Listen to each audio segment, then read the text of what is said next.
오랜만에 와서 여러분 전체를 한 번에 이렇게 만나게 돼서 가슴 설레이고 또 두렵기도 하고 그렇습니다.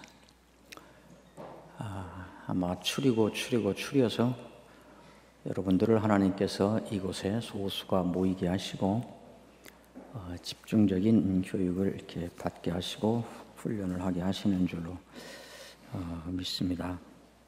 제가 여러분들과 나누려고 하는 그 주제는 금방 소개받은 것처럼 그때 그곳을 지금 이곳으로 연결하는 설교라는 것이 주제입니다. 이 안에 많은 내용을 담고 있습니다. 아까 총장님과도 말씀을 나누며 잠깐 제 소감을 말씀을 드렸습니다마는 지금은 어떤지 모르겠지만 몇 년 사이에 무슨 큰 변화가 있겠습니까?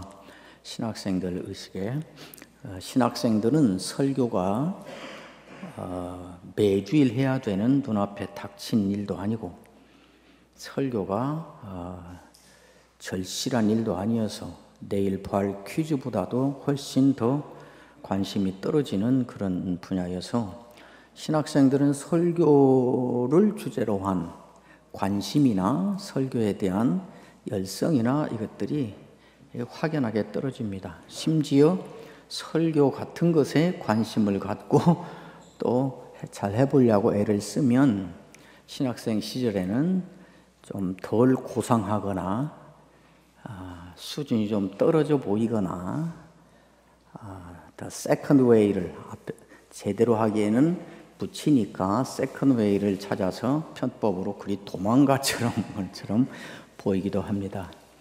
그러나 그것이 사실도 아니지만 앞으로는 더 이 설교 문제가 어떻게 더 심각한 목회자의 생명줄과 같은 문제가 될 것인가 하는 것을 저는 분명히 느끼고 있습니다.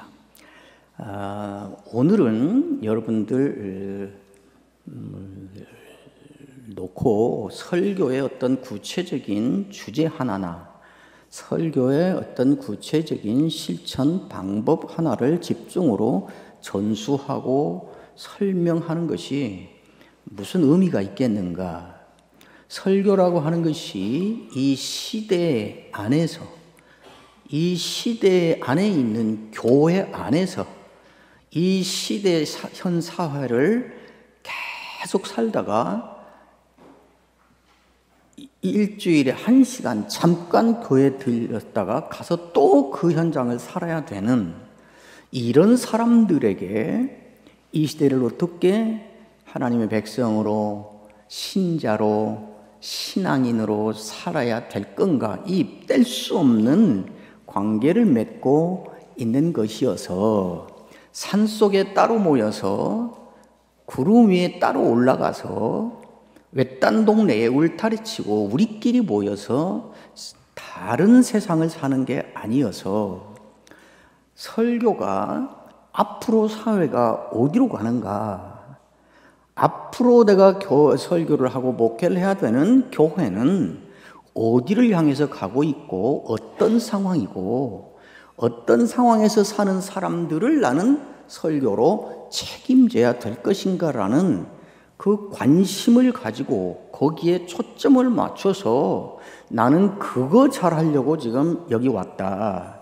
그거 잘하기 위해서는 그냥 말만 잘해서 되는 거 아니고 글자 텍스트 잘 읽어내서 해설 잘하면 되는 것이 아니고 사람을 살리는 그 일을 해야 된다. 그것은 그거 하나 했다고 해결되는 것이 아니고 공식 하나 체득해서 써먹으면 되는 게 아니고 이거를 위해서 안목을 높이기 위해서 경험을 높이기 위해서 근거를 분명하기 위해서 온갖 것들이 필요해서 그거를 내가 지금 준비하러 왔다. 그렇게 생각하고 해야 되지 않나 생각합니다. 제 말이 맞지요? 그러면 설교의 어느 대목, 어느 주제에 대한 심도 있는 학문적인, 실천적인 연구나 방법 이런 이것보다는 큰 그림으로 이제 한국 교회는 어떻게 되는 건가? 어디를 향해서 가고 있는 것인가? 내가 현장에 나가서 한 교회를 책임지고 또 일단의 하나님의 백성들을 책임져야 되는 그 일을, 그것도 어떤 학력이나 경력이나 경험이 아니라 말씀을 가지고 해내야 되는 그 일을 해야 될 사람으로, 그렇다면 어디로 가는가, 무엇인가, 그거를 먼저 큰 그림으로 그려서 갖고 있어야, 그것이 나의 프레임처럼 있어야, 그것이 늘 나를 뭘 고민할 건가, 뭘 할 건가를 늘 부추기거나 도전하거나 통제하거나 하는 역할을 할 수 있어서, 그동안 우리 목회자들은 너무 단편적이라는 생각을 제가 버릴 수가 없었습니다. 어느 하나, 주특기 하나 해서 하면 목회가 통해버리고, 그리고 언어도 내가 누구에게 설교하는가는 관심 없고 내가 잘하는 방식으로, 나에게 익숙한 어투로. 그래서 제가 학교 있을 때부터 내 자신을 포함해서 우리 목회자들과 우리 신학자들에 대하여 품는 불만이랄까, 늘 저항감이랄까, 그런 게 있었는데, 우리 목회자들과 또 신학자들은 언뜻 보면 구사할 수 있는 언어가 하나뿐이다. 단일 언어다. 단일 언어에서 언제나 그 언어만 구사. 무슨 중국어, 불어, 스페인어, 독일어 이런 의미의 언어가 아니라 상황의 언어를 구사할 수 있어야 된단 말이지요. 고통의 상황을 만나면 고통의 언어를 구사할 수 있어야 되고, 상처의 언어를 만나면 상처의 언어를 구사할 수 있어야 되고, 그런데 어떤 상황을 만나든지 그런 경우는 왜 생기냐면요, 그 문제는 어떻게 해야 되냐면요, 전부 정답을 주고 훈수하고 지시하고 시시비비를 가려주고 원인을 규명해 주고, 언제나 위에서 한 수 아래 내려다보듯이 그렇게 말하고, 그 언어 외에는 구사할 수 있는 언어가 없다는 것이 늘. 제가 이제 암투병을 하며 죽음의 문턱에까지 서서 항암 치료를 54시간씩 꺾고 병실에 누워서 두 번째 항암 치료할 때 든 생각이 그것이었습니다. 내가 이제는 갑자기 부도를 만났건 사고를 당했건 누가 죽었건 병이 들었건 갑자기 절망적이고 갑자기 막막하고 대책이 없는 상황에 갑자기 처한 사람들을 그들의 말로 그들의 심정을 공유하면서 그들과 말을 할 수 있겠다. 이것이 내가 살아있는 동안 평생 내 체질 중에 하나로 이제 해야 될 일이겠다라는 생각을 해서, 어떻게 그런 사람들을 만날 수 있을까요? 그런 사람들을 어떻게 도울 수 있을까요? 같이 팔짱을 낄 수 있을까요? 그런 기도를 꽂고 병실에 누워서 계속 기도했고, 지금도 그런 일을 해보려고 애쓰고 있습니다. 어쨌든 매우 간단하게 제가 기도 여러 번 했고 오늘도 했습니다. 하나님, 오늘 합심 강의하러 가는데 주제를 확실하고 간단하게, 말을 짧고 분명하게, 시간을 반드시 지키는 강의를 하게 해 주십시오. 평생 썰을 풀며 먹고 산 사람이라 기회만 왔다 그러면 한없이 썰이 풀어져요. 그러니까 여러분도 들으면서 기도해 주세요. 먼저 한국 교회 그리고 설교에 대한 제 결론을 여러분들과 나누려고 합니다. 동의하건 말건 그건 여러분의 자유고, 그러나 이게 번뜩 든 생각, 어디서 책 보다가 이거 좋네 해서 파온 생각이 아니고, 2020년 1월 19일 날 코로나가 온 세계에 알려졌습니다. 존재가. 2주 안 가서 1월 30일쯤에 전 세계에 코로나가 제왕처럼 지배해버리는 그 코로나 전제 군주 시대가 시작됐습니다. 그때부터 저는 이거 예산일이 아니다. 하나님이 이 오만하고 방자한 그 인간의 문명사에 이제 직접 개입해 들어오신 것이다라는 생각하고 여기에 하나님이 던져 놓으시는 시대적 징조가 무엇인가를 고민하기 시작해서 제 나름대로 답을 얻고 같이 나누고 그래 왔습니다.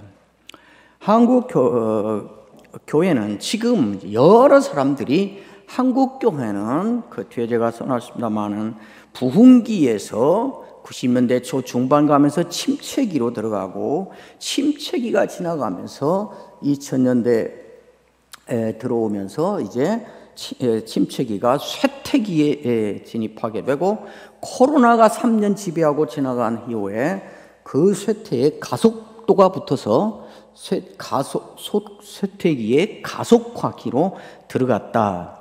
그랬는데 그것과 함께 그것으로 말미암아 나타내는 반응과 사회의 급변하는 사회와 이 사회의 이 무섭게 변하는 AI를 기반으로 하는 초과학 신문명 시대, 모두가 다 개인 상관할 일도 없고 상관받을 일도 없고 간섭할 일도 없고 간섭받을 일도 없고 편하게 혼자 잘 살면 되는데 살다 보니 문득 이거 사람 맞아? 이 사람 사는 건 맞아? 이렇게 존재의 그 외로움, 창조시에 부여인 그 본능이 문득 살아남으로 확인하는 그 한없는 존재의 외로움과 허탈감, 편하고 좋긴 한데 존재가 없어지고 사람이 아닌 것 같은 이 불편함과 아픔을 대가로 지불해야 되는 이 사이에서 혼자 방황하는 사회적으로 말하면 이제는 가족도 공동체가 아닌 핵 개인 사회, 문명으로 보면 이제는 초과학 신문명 시대. 그래서 기계에 대한 신뢰는 절대적이면서 다른 사람에 대한 신뢰는 절대로 하지 않는, 그래서 혐오감만 한없이 높아지고 분노 조절 능력이 없어져서 언제 어디서라도 폭발하고 죽여버리고 외로움을 달랠 길이 없어서 별짓 다 해보지만은 항신경 안정제나 이런 약물 중독을 통하지 않고서는 견딜 수 없는 이런 시대가 되어가고 있습니다.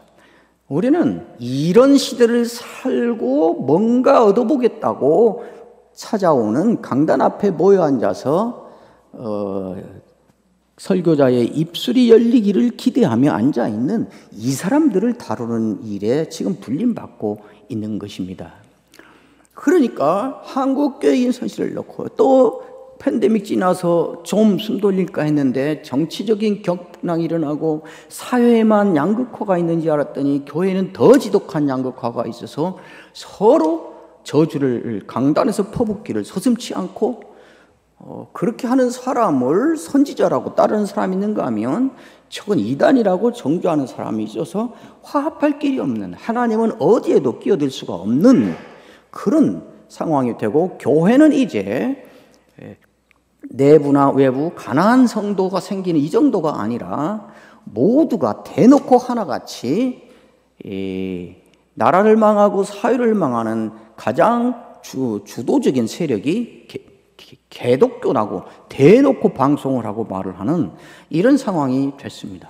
부흥하는 교회도 간간히 있지만 절대적인 교회는 쇠퇴한다. 그래서 여러 사람들이 한국 교회는 이제 가속화된 쇠퇴기를 넘어서 몰락기에 들어가고 있다. 이것이 중론이 되고 있습니다. 제가 언제부터 작년가 아닌가 그때부터 계속 고민은, 한국 교회는 이제 몰락의 위기에 직면해 있는 것인가, 아니면 대전환의 기회를 부여받고 있는 것인가. 많은 분들은 몰락으로 가고 있다. 어떻게든지 이걸 극복하고 이것을 통과하고 이것을 벗어나야 된다라는 강박관념에서 이걸 벗어날 수 있는 모든 노력들을 다 동원해서 애쓰고 있습니다.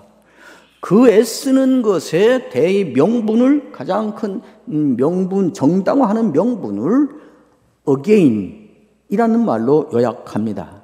이제 다 지났으니, 코로나도 지나가고 이제 다 회복됐으니 again이다. 우리가 이루어내는 again 일이 가고 있습니다. 그러나 과연 그럴 것인가? 그 이야기를 제가 해보고 싶은 것입니다. 여러분, 교회의 흐름의 부흥이라는 관점, 수적 성장이라는 걸 부흥이라고 좁게 전제하고 그 관점에서 흐름의, 교회의 한 역사의 흐름의 역사를 이렇게 지켜보면 우리가 겪어온 것과 그것이 거의 법칙처럼 반복됩니다. 교회가 부흥합니다. 부흥하고 그 다음에 쇠퇴기가 닥쳐옵니다. 이게 나오나요? 화면? 예. 부흥기가 오고 그 다음에는 침체기가, 정체기가 옵니다. 이것이 좀 길어지면서 쇠퇴기가 옵니다. 우리는 이 쇠퇴기가 코로나 때문에 쇠퇴가 가속화하는 쇠퇴 가속기가 주어졌습니다. 그리고 금방 제가 설명한 그런 연유로, 그런 환경의 변화로 이제 몰락기에 들어간 것 같은 현상이 오게 됩니다. 그런데 여기에 이율배반적 반전이 언제나 따라옵니다. 쇠퇴기가 부흥할 때는 교회가 막 몰려오고 뭐든지 하고 맘만 먹으면 하고 힘이 있고 영향력이 있고 그랬는데 쇠퇴기가 들어가면 재정도 줄어들고 사람도 줄어들고 영향력도 줄어들고 이렇게 되게 되어 있습니다. 그리고 힘이 없으니까 관심도 떨어지게 되어 있습니다. 그런데 희한하게 교회가 쇠퇴기에 들어가면 거의 본능적으로 교인들 사이에서 하나님의 말씀을 듣고 싶은 욕구가 집단적으로 발현되기 시작합니다. 이게 이율배반적이죠.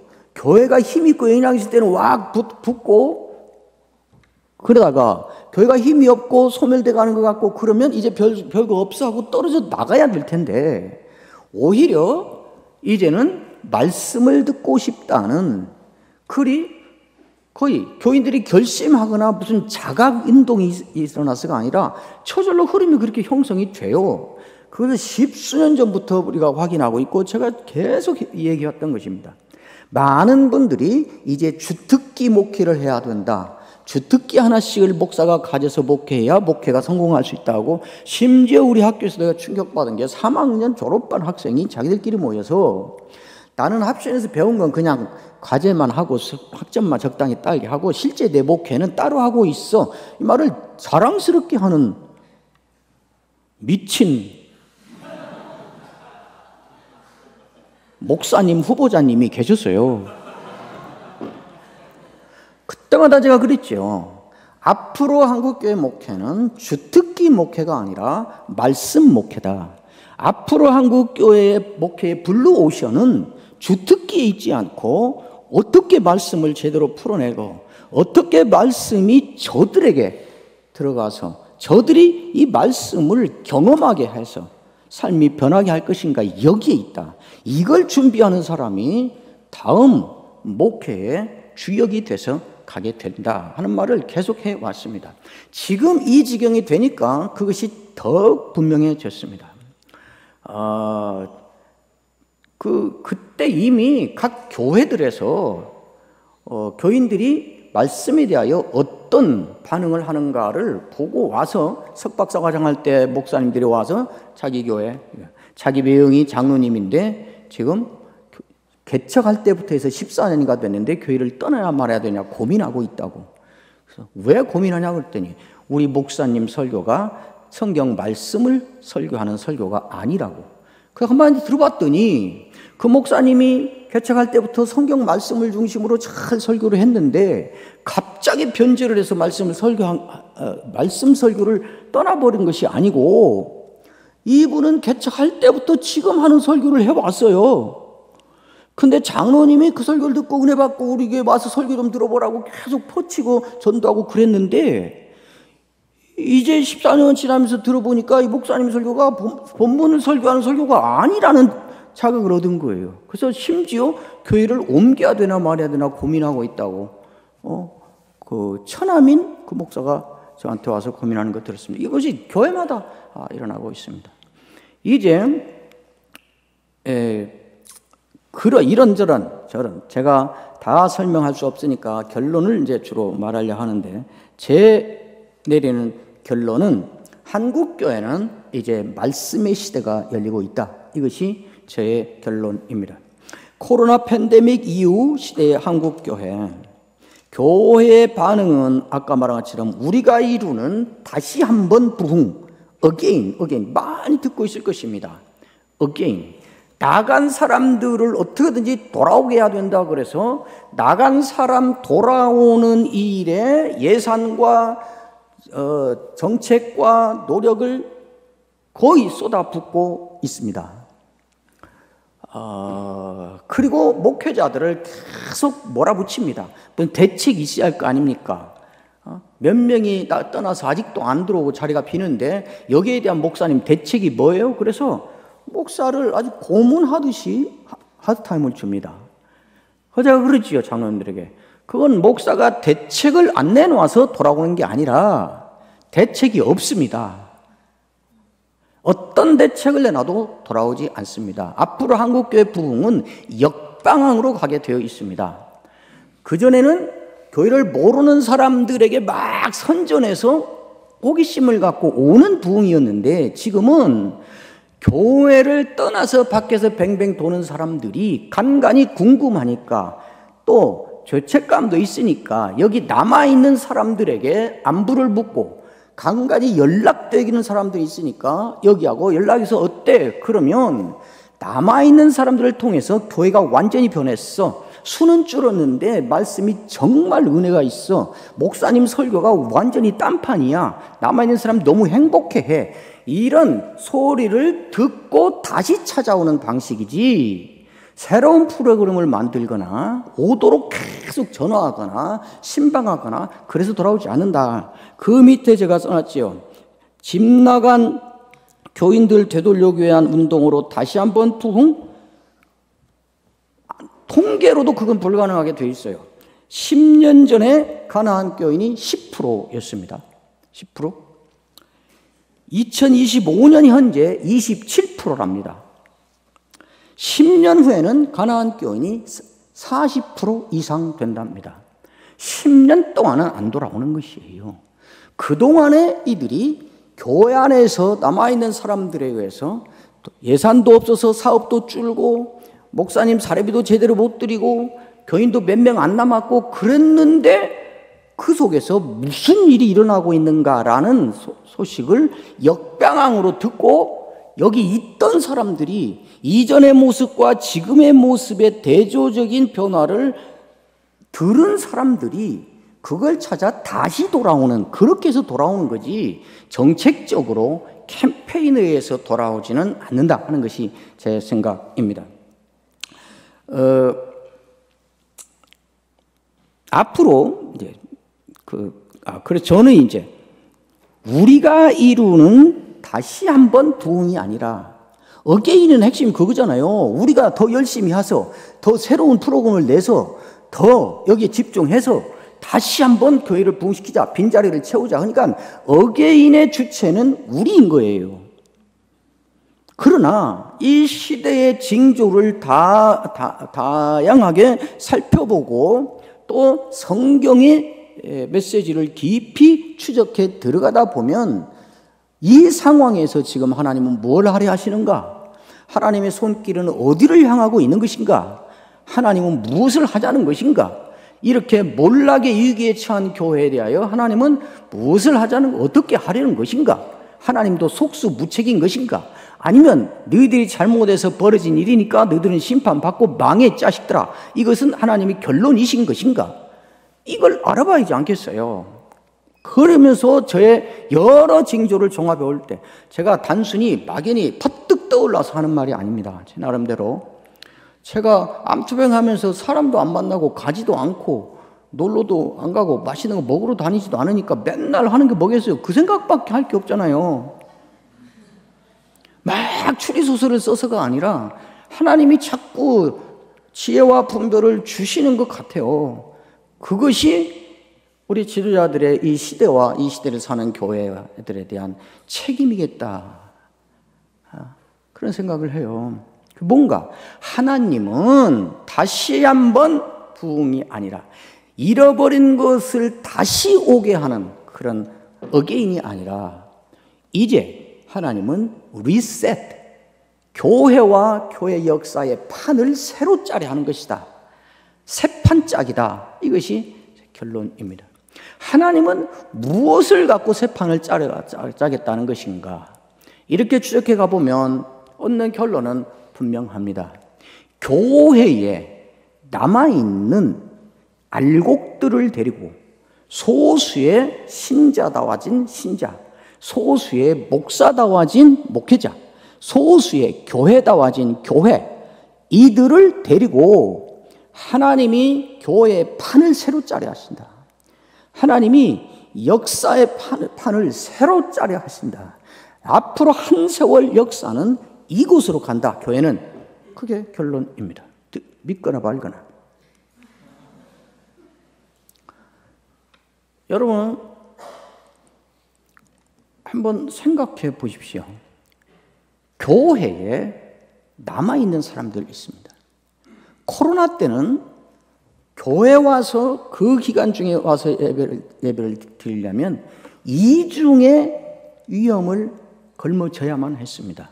감염이 돼서 죽을 수도 있는 생명의 위협을 걸머져야 올 수 있습니다. 한 의자에 6명 앉던 의자에 2명 앉고 한 줄 걸러서 앉고 큰 교회는 미리 신청해서 허락 받아야 하고 돈 주는 것도 아니고 알바비 주는 것도 아닌데 그런 교회를 미쳤어요. 왜 가요? 그것도 마스크 쓰고 오면 목사님하고 눈인사도 못하고 서로 악수는커녕 아는 채도 못하고 가만히 앉아서 있다가 끝나면 일어나서 조용히 다 가고. 그런데 마스크를 쓰고 와서 그 자리에 앉아있는, 왜 그러는 것이에요? 경배와 찬양하러 그렇게 오는 겁니까? 제자훈련 받으러 오는 겁니까? 간증 들으러 오는 겁니까? 예배 드리러 가는 것이에요.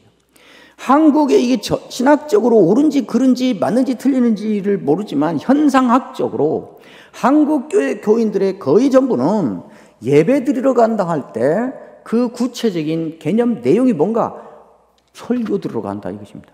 말씀 들으러 가는 것이에요. 그러니까 말씀 들으러 오는 거예요. 그렇잖아요. 그리고 교회에 오면 온 나라로부터 온 사회로부터 이기적인 것들, 맹신자들, 독선적인 것들, 사회에 대한 책임은 전혀 없고 하는 이런 사회적 비난을 전부 걸머져야 올 수 있는 자리인데 그걸 하고 와요. 모든 걸 경험해본 사람들이에요. 부흥기에 온갖 것 다 해봤고 교회가 얼마나 편한가도 해봤고 교회에 무엇을 요구할 수 있는가 이것도 해봤고 교회 안에서 자기가 세도를 부리고 큰소리 쳐서 통하는 것도 봤고 다 경험해본 사람이에요. 마지막에 다 경험하고 어디까지 왔는가? 모두가 다 한순간에 무효가 될 수 있다. 그리고 심지어 마지막 하나 남은 예배마저도 빼앗길 수 있다라는 것을 현장에서 실감한 사람들이에요. 그러니까 예배드리러 오는 것이에요. 지금 가나안 교인들 나간 사람들처럼 이 사람들은 분별력이 없어서 감각이 없어서 판단력이 없어서 무식해서 광신자여서 남아있을까요?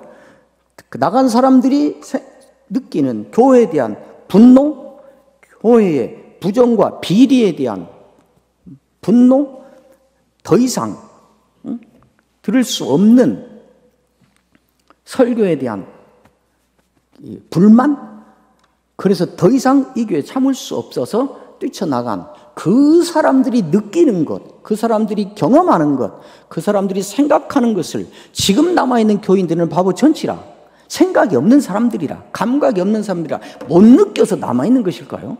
왜 남아있는 걸까요? 왜? 뭘 기대하고 남아있는 걸까요?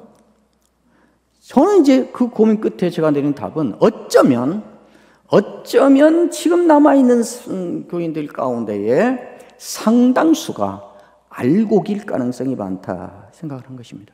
만약 내 추측이 맞는 거라면, 이들이 알곡이라면 알곡의 가장 큰 관심과 가장 큰 기대는 무엇일 것인가? 하나님의 말씀 듣고 싶은 것입니다. 하나님의 말씀 제대로 듣고 싶은 것입니다. 그래서 저는 이제 목회자들에게도 알곡 목회를 해라. 나간 사람 들어와서 빈자리 채우는 목회. 앞으로 한 세월 동안 하나님의 집중적인 관심은 얼마나 부흥했니? 얼마나 큰 일을 많이 했니? 얼마나 선교를 많이 했니? 얼마나 구제를 많이 했니? 얼마나 잘했니? 얼마나 자랑스러운 일들을 많이 성취했니? 하나님의 집중적인 관심은 앞으로 한 세월은 여기에 있지 않고 너 진짜니? 너희 교회 진짜 교회니? 너 진짜 목사니? 진짜인가? 여기에 하나님의 집중이 관심되어 있다. 여기에 그 진짜란 말을 다른 말로 하면 신자다운 신자, 목사다운 목사, 교회다운 교회. 이 소수밖에 안 되겠지요. 다 시대가 바뀌었네, 무슨 타다 하면서 다 타협해서 편한 길 살려 하겠지요. 그러나 시대의 흐름을, 시대의 풍조를 정면으로 거역하는 고난을 걸머치고 이 길을 가는 소수의 사람들, 그걸 저는 한마디로 알곡이라 그런 것입니다. 이들이 오는 것이에요. 그럼 이들의 소원은 뭐고 기대는 뭐고? 그러니까 이들의 가장 강력한 강단을 향한, 목회를 향한, 교회를 향한 요구는 무엇이겠는가? 이제 성경 말씀을 제대로 말해달라. 말씀을 우리는 듣고 싶다. 이거 아니겠냐 말이죠. 이 요구가 우리 목회자들에게는 어떻게 오는 건가? 어떻게 여기에 부응해야 되는가? 부흥계에는 목사는 다재다능하면 됩니다. 이것도 찝적 저것도 찝적 팔방미인이어서 골고루 조금씩 잘해서 기획력을 갖추고 사람을 부릴 수 있으면 됩니다. 그러나 이제 새로 열리는 새로운 시대에는 절대로 그것 가지고 통하지 않습니다. 저는 한마디로 그렇게 말해요. 어쩌면 우리는 지금까지 아마추어 설교자였을 수 있다. 아마추어와 프로는 여러 점에서 다른데 누가 그러대요? 아마추어는 한계에 부딪히면 거기까지만 하는 사람이고 프로는 한계에 부딪히면 그때부터 시작하는 사람이다. 아마추어는 재미있고 편하고 즐거워서 하는 사람이고 프로는 그 일을 잘하기 위해서는 모든 것을 걸고 잘하는 일에 나서는 사람이다. 그러니까 앞으로 하나님이 찾으시는 것도 하나님의 백성들이 가장 긴급하게 요구하는 것도 프로 설교자다. 프로 설교자가 되어야 된다. 이것이 이제 신학교에 있는 동안 여러분들이 갖춰야 될 일이고 신경 써야 될 일이고 그렇다고 저는 생각하는 것입니다. 그 다음에 부흥하는 교회 있는데 그건 지나가고 팬데믹 이후 시대 한국교회의 관건, 그게 지금 제가 하는 말입니다. 그래서 이런 맥락에서 볼 때 저는 한마디로 늘 간증을 합니다. 한국교회 이제 말씀의 시대가 열리고 있다. 그리고 지금 이건 몰락의 위기가 아니라 대전환의 기회로 주어지고 있다. 이제 목회자들과 교회 지도자들의 안목이, 관점이 어디를 향한 건가에 따라서 이 이후에 목회자와 교인들과 교회의 운명을 이제 가르는 갈림길이 될 것이다. 몰락의 위기에 처해 있다라는 데에 관점을 맞추고 하는 사람은 거기에 대한 반응으로 목회나 설교나 교회가 펼쳐져 갈 것이고, 그러나 그것은 제가 그렇게 말하지요. 어게인에 초점을 두고 모든 소전을 동원하면서 다시 한번 하나님의 교회를 부흥시켜보자, 제대로 세워보자, 일이 가는 것은 앞으로 한국 교회를 향한 하나님의 뜻과 하나님이 진행하시는 의도에 하나님을 정면으로 반역하는 것이 될 것이다. 저는 그렇게 얘기합니다. 그러니까 뭘 해서 효과를 거둘까 하는 실용주의적 철학으로 쉽사리 늘 가지 말고 하나님은 지금 무엇을 하시고자 하는가? 하나님의 손길은 어디를 향하여 있는 것인가 하는 시대의 징조를 읽어내는 데에 민감하고, 그래서 반걸음 정도 교인들보다 앞서가면서 그걸 제시해야 그게 지도자지. 중심을 바로 갖고 충성을 갖고 성실하고 착하게 열심히 목회. 어느 제자 왔었어요, 저한테. 그래서 내가, 너는 목회를 한 게 아니야. 신자면 누구나 해야 될 신자다운 삶을 산 것뿐이지 너는 목회를 한 게 아니야. 그게 우리의 약점이야. 중심이 바르고 진실하고 성실하고 착하고 그러면 되고, 그래서 늘 책임을 하나님께로 가. 이렇게 바른 중심을 가지고 희생을 감상하며 제대로 해보려고 애쓰고 했는데 왜 자꾸 이런 일을 당해요? 왜 교회는 안 돼요? 네가 목회를 안 했으니까 그러지. 그것은 모든 신자들이 살아야 되는 삶을 너는 산 거야. 남보다 좀 낫게. 목회는 다른 사람들의 생명을, 다른 사람들의 인생을 책임지고 있는 거야. 신자로서 사는 것과 목회를 하는 것은 완전히 별개의 일이고 차원이 다른 일이야. 그걸 준비했어야지. 신학교에서도 그걸 할 사람이라는 것을 전제로 그걸 할 능력을 갖추는 사람으로 갖추어주는 그 일을 해야지. 그래서 저는 이제 열리는 말씀의 시대가 열리고 있다라는 전제로 보면 이제 알곡 목회, 알곡을 알차게, 그리고 프로 설교자가 되어야 된다. 이렇게 하면 교회가 부흥되고 이제 목회도 편해지고 사례비도 올라가고 예산도 많아지고 그럴 거다. 그런 일은 없습니다. 그런 일은 없어요. 부흥이 돼서 편안해지는 세월은 이제 당분간 없다니까요. 그러니까 목회자는 다음 세대의 목회를 하나님의 뜻에 부응해서 그 역사 진행의 한복판에서 한 역할을 감당하는 목회를 하고 싶고, 그런 목회를 하다가 주님을 만나고 싶은 소원이 있고 결단이 있다면 두 가지를 전제 조건을 받아들이고 그것을 수행해야 한다. 첫째는 프로 설교자가 되는 일에 모든 걸 걸어야 되고, 둘째는 목회자가 겪는, 하나님의 일을 하면서 겪는 고난이나 고통이나 이런 것들에 대한 개념, 입장을 혁신적으로 바꿔가져야 된다. 명예나 영광이나 이런 것들에 대한 개념이 혁신적으로 바꿔져야 된다.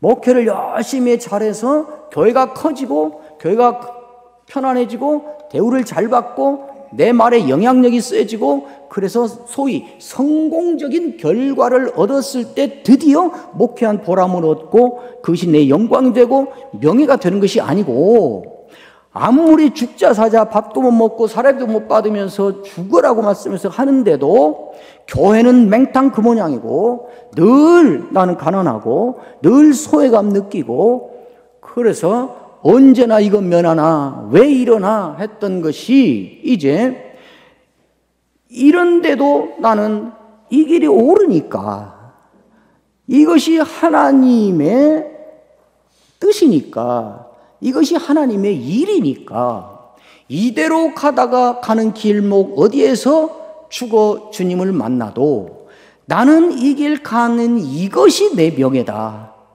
이거를 빨리 면해서 크게 성공하는 것이 드디어 이제 내가 명예고 내 영광이 아니라, 아무것도 없는데도 이 길을 가고 있는 내 모습이 얼마나 대견스럽냐.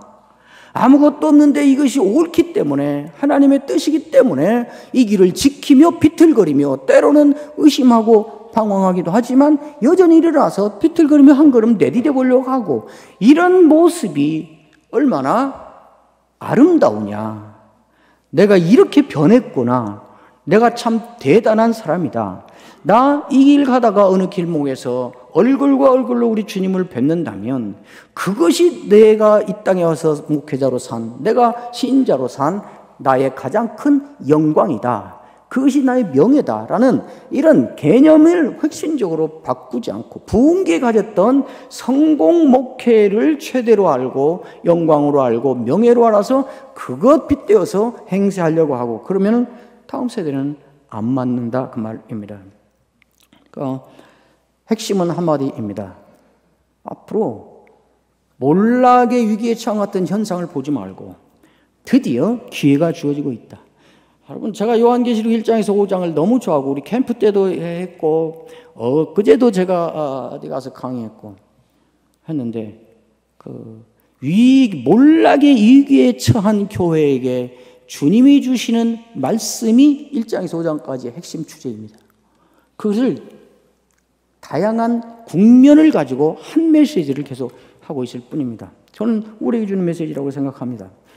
그 다음에 이제 이거는 제가 오늘 설교 주제와 관계없지만 큰 틀에서 이런 이해가 있어야 그 다음에 이 안에서 이루어지는 설교에 대하여 구체적인 실감이 나고 방향이 설정되고 그렇기 때문에 제가 여러분 설교 어떤 기법 하나 전수해 주려고 온 거 아니어서 목회자로 가야 되니까 이런 교회 인식, 여러분이 가는 현장에 대한 하는 일에 대한 큰 그림이 있어야 그것이 나의 사역을 늘 통제하고 한계를 그어주고 나에게 근거를 마련해주고 그 내 자존감을 잃지 않게 하고 세대의 흐름에 휘둘리지 않고 가게 할 거 아니야. 이게 있어야 되지 않냐. 너무 단편적이지 않냐. 우리는 한 과목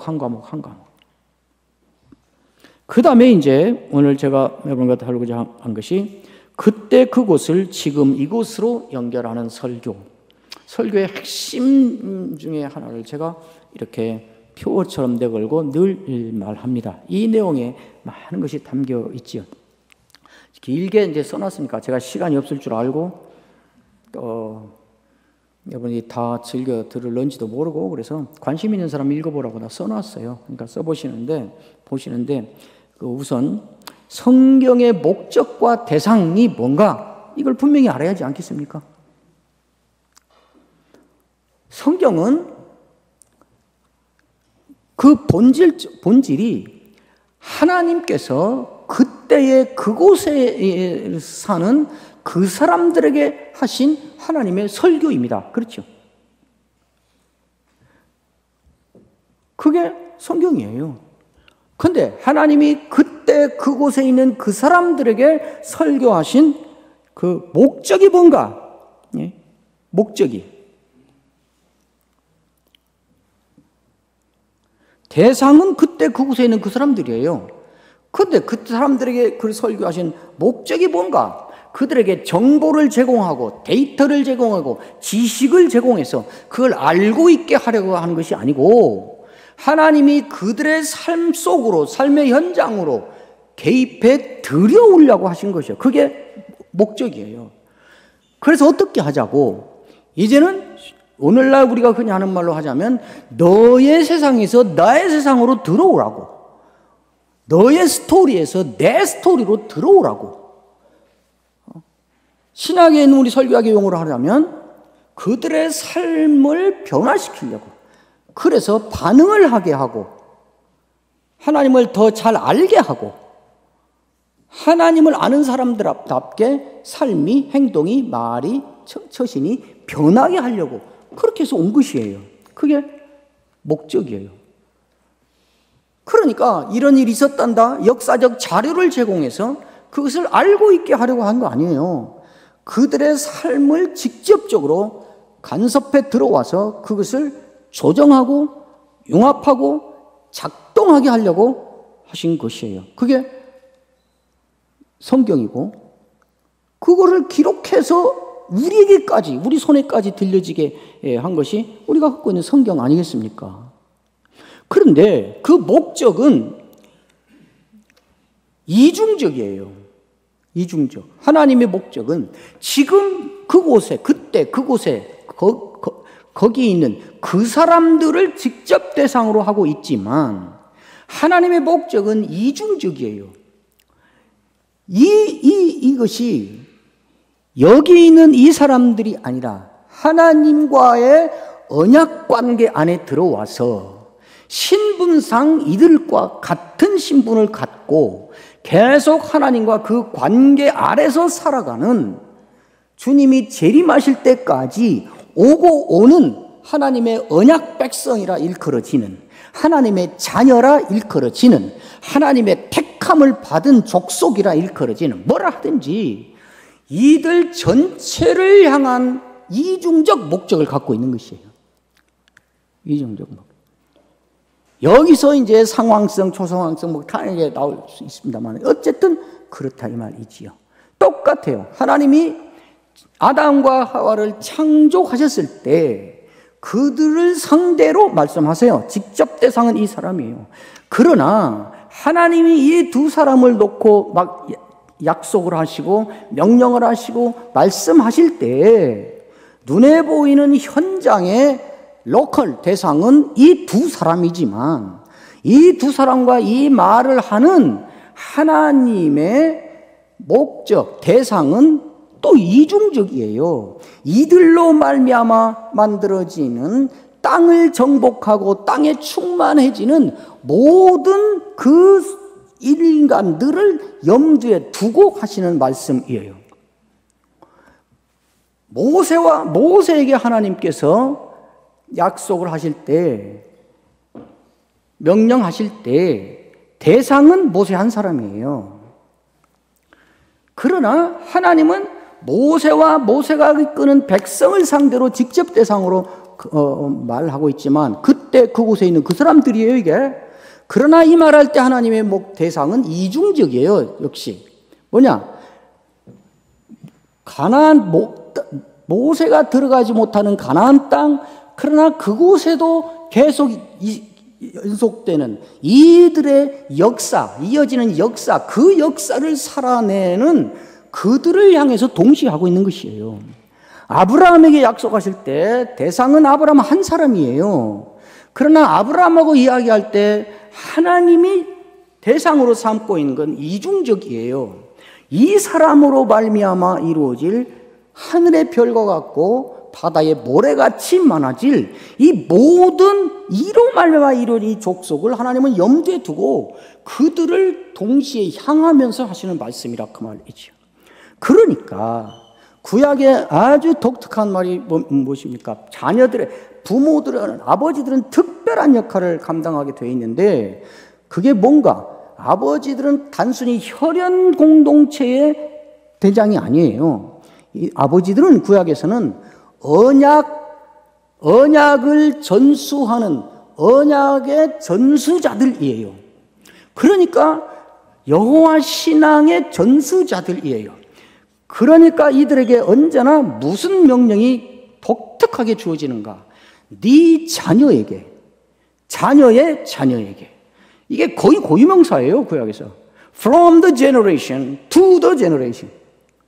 이게 핵심이에요. 이거. 이게 신약에 오면 어떻게 표현되는가? 이 목적이, 제 해석이 맞다는 게 여러분 아시잖아요. 바울이 그러잖아요. 무엇이든지 이전에 기록한 것은 우리의 유익을 위함이라. 그때 그곳에 있는 그 사람들에게 주어진 그 말씀, 그 기록이 우리의 유익을 위해서 주어졌대요. 같은 말이잖아요. 디모데후서에서는 모든 말씀을 하나님의 감동으로 된 것이로 교훈과 책망과 바르게 함과 의로 교육하기에 유익하니. 왜 이게 주어졌는가? 이거를 그 말을 바울이 데살로니가에서 한 말대로 하면 하나님께 합당히 행하게 하렴이라 그래요. 하나님의 저울로 달아볼 때 무게가 나가는 사람, 하나님의 자로 대볼 때 길이가 나가는 사람. 그러니까 흔히 하는 말로 하면 신자답게 아니면 성화, 성숙 뭐라고 하든지 그것을 위한 수단으로 지금 말씀이 주어지고 있다. 그러니까 그때 그곳에 있는 사람들에게 한 그 말씀을 다시 말하는 것이 설교예요. 그러니까 그것을 말하는 설교의 목적도 당연히 성경 자체가 갖고 있는 목적의 성취를 위하여 해야 되는 것이라 이 말이에요. 그렇잖아요. 그러니까 성경의 내용을 잘 주의해서 잘 해설하고 잘 설명하고 끝나는 건 설교가 아니에요. 왜냐하면 성경이 지금 우리 손에 들려져서 이루고자 한 목적을 성취하고 하는데 관심 없다 이 말이지요. 그렇잖아요.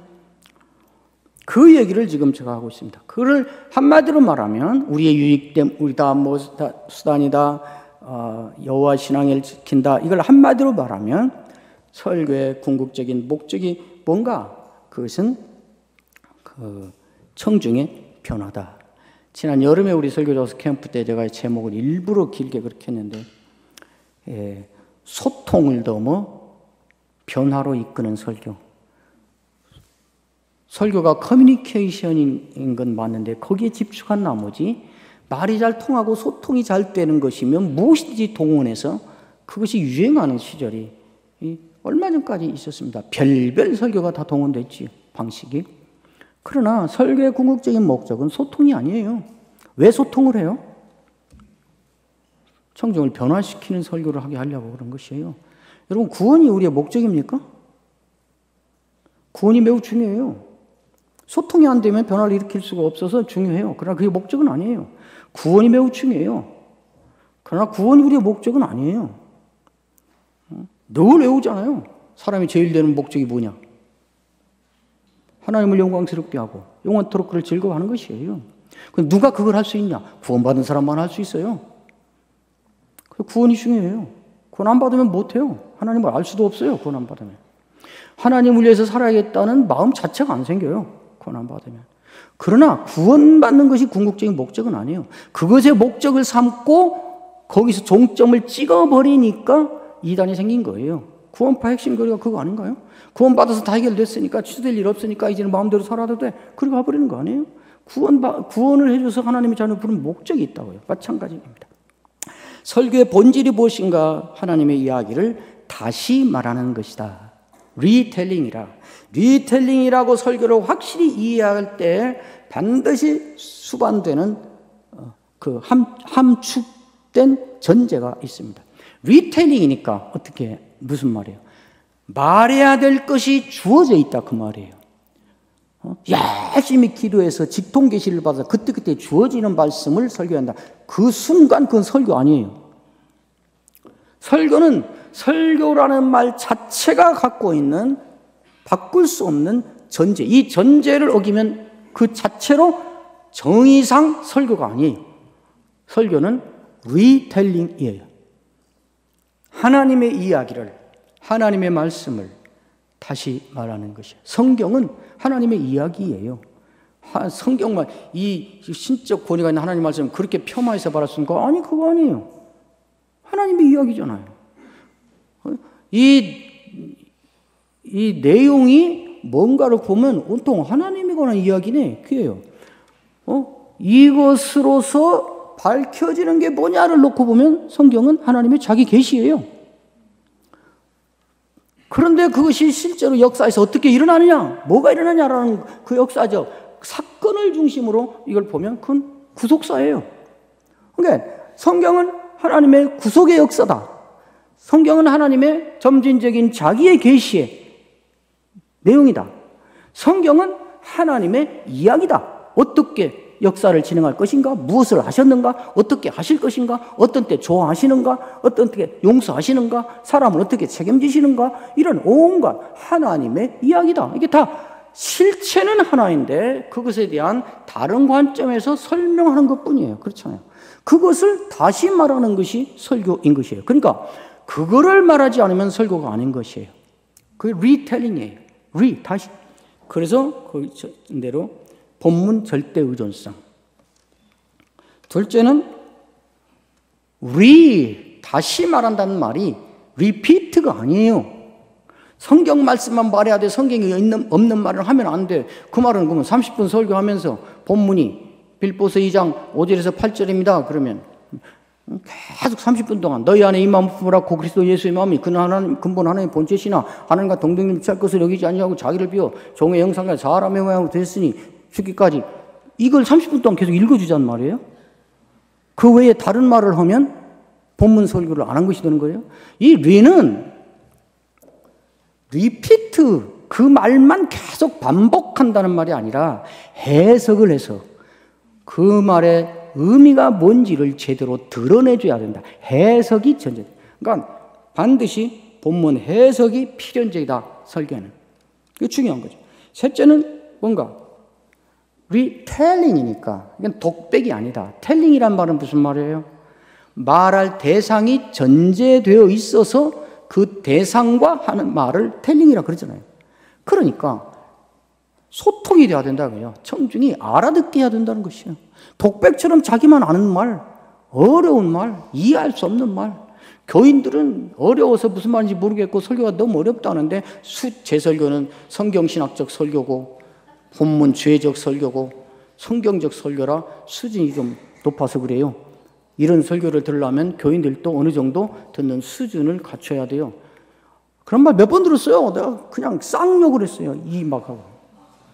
설교는 듣는 사람이 그 설교를 들을 수준을 갖춰야 될 책임을 청중이 갖는 게 아니고 어떤 수준에 있는 사람이든지 들을 수 있게 말해야 될 책임을 설교자가 걸머지는 거예요. 그런데 그딴 말로 해서 자기 노력을 안 하고 청중이 그것은 깊이가 있고 심오한 성경적인 설교가 아니라 무책임하고 비정한 설교예요. 청중을 배려하지 않는, 청중에 대한 애정이 없는 비정하고 책임을 감당하지 않고 비굴하게 그럴듯한 명분으로 자기의 게으름을 정당화하는 그런 설교예요. 그 말입니다. 설교자의 역할, 책임, 그건 꼭 읽어보시기 바랍니다. 쉬운 말로 요약하면 설교자는 그때 그곳에 그 사람들에게 주어진 그것을, 그때 그곳을 지금 이곳에 있는 내 설교를 듣는 여기에 있는 이 사람들에게 연결하는 것이에요. 이것이 정당한 것이 지금까지 그거 설명했잖아요. 그때 그 사람들에게 주어졌는데 이가 대상하고 있는 목적 대상은 주님 오실 때까지 언약 백성이라는 이름으로 그 신분을 갖고 하나님과 관계를 맺고 사는 모든 사람을 향하여 하나님이 의도하신 메시지다. 이들의 유익을 위하는 것이고 이들을 신자답게 하려는 것이고 이들의 삶을 변화시키려는 것이고 그런 거라고 했어요. 그러니까 이 일을 해야 되는 것이죠. 존 스타트는 이것을 다리 놓기라는 것을 했는데 제가 세월이 갈수록 다리 놓기라는 말은 너무 소극적이고 충분하지 않아요. 그냥 여기 있고 여기 있는 것을 다리 하나 쭉 놔서 오고 가게 하는 게 설교가 아니에요. 이 둘을 여기에 있는 것을 그때 그곳에 있는 그것을 지금 여기에 있는 사람들에게로 옮겨 놓는 거예요. 컨베이 하는 것이에요. 브리징이 아니라 컨베이. 이리 갔다 그래서 많은 사람들이 설교자를 교량인이라 그렇게 명칭하는데 저는 그게 좀 불만이에요. 내가 보니까 교량인이 아니라 차라리 운반인이에요. 그래서 결국 뭘 얻자는 건가? 그때 그곳에 그 사람들의 하나님이 그 말씀을 듣다 보니 지금 이곳에 있는 이 사람들에게 그들의 하나님이 우리의 하나님이 되게 하는 것이에요. 우리의 하나님이. 그리고 우리의 하나님으로 여겨지는 공동체에 속한 각 개인이 우리의 하나님이 나의 하나님이라로 경험하게 하는 것이에요. 하박국서를 연구하면서 하박국의 하나님을 확인하게 돼요. 그것을 더 파고 들어가면서 성중과 연구하면서 보게 되면 그 하나님이 우리의 하나님이구나. 아, 하박국의 하나님이 우리 하나님일 뿐만 아니라 그 하나님이 나의 하나님이네. 그래서 나의 하나님에 대한 지금 이곳에 있는 나의 반응을 촉발시키고 그 일을 일어나게 작동하는 것이 설교자의 역할이고 설교의 역할이라는 말이에요. 그러니까 얼마나 고민해야 되겠어요. 그러니까 제가 늘 이제 뒤에 말하지만 시간이 없어서 이제 넘어가겠는데 이 주해는 그러니까 그 본문의 의미가 뭔지를 파악하기 위한 순수한 해석학자적 관심으로 본문을 접근하는 것과 이 본문을 설교해야겠다고 설교자로서 본문을 접근하는 데는 태도와 방법과 목적이 본문을 해석하는 방법이 다를 수밖에 없고 달라야 된다. 저는 이렇게 주장하는 사람이에요. 왜냐? 그때 그곳에 주어 있는 주의 가장 우선적인 목적은 first receiver, first reader, 그 사람들에게 무슨 의미인가를 밝혀내야 돼요. 그거예요. 그러나 설교는 그렇게 하는 것이 필수적이고 중요한데 그렇게 하는 목적이 무엇인가? 이것이 결국 이들에게는 무슨 말인가를 파해서 이들에게 주려 하는 것이에요. 그리고 설교를 듣는 사람들은, 설교자는 뒤에 어디에 있는데 제가 한번 건너뛸게요. 늘 내 설교가 그러니까 본문에 담고 있냐, 본문의 그 팩트를 파악하고 공유하고 있냐, 본문은 그 팩트를 무슨 의미로 말하고 있냐, 그 팩트가 말하는 의미. 하나님께 부요치 못한 자가 이와 같으니라. 주님께서 하나님께 부요치 못한 자가 이와 같다고 말씀하셨다. 팩트지요. 근데 주님이 하나님께 부요치 못한 자가 이와 같다고 비유를 이렇게 해석한 의미가 뭐냐? 무슨 뜻을 말하자고 그 팩트를 이렇게 말한 거냐라고 파헤쳐서 드러내야죠. 그게 해석인 것이지요. 그 다음에 본문이 그 팩트를 이런 의미로 말하는 의도가 뭐냐? 뭐 하자고 그 팩트를 말하고 그 사실을 이런 의미를 담아서 그 사실을 말하고, 그래서 어쩌자는 거지? 뭐 하라는 거지? 이게 본문의 의도를 파악해내는 것이에요. 그러니까 우리가 설교가 본문에 근거한 설교이기 위해서는 늘 이 셋을 담고 있어야 된다 저는 이렇게 생각해요. 주회 어떤 분들은 주회를 열심히 하고 나면 이제 설교 준비 다 끝났네, 이제 좀 쉬고 기도하고 이제 강단으로 가면 되겠네 하는데, 제가 늘 말하지요.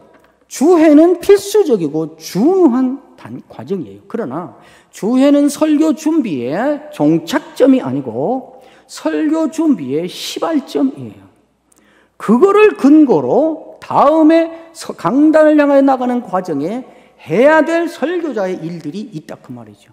그것이 없이 이것만 갖고 와서 쭉 늘어놓고 가버리면 그것은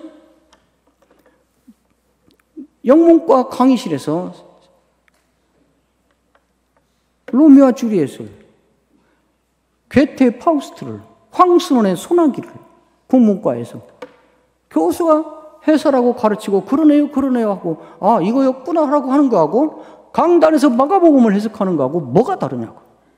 그러나 설교는 신학적 본질을 가지고 있어서 외형은 어떤 점에서는 같지만 본질에 있어서 완전히 다른 차원을 동시에 갖는 행위라. 그러니까 설교는 단순히 스피치 액티비티가 아니고 신학적 행위라 그 말이에요.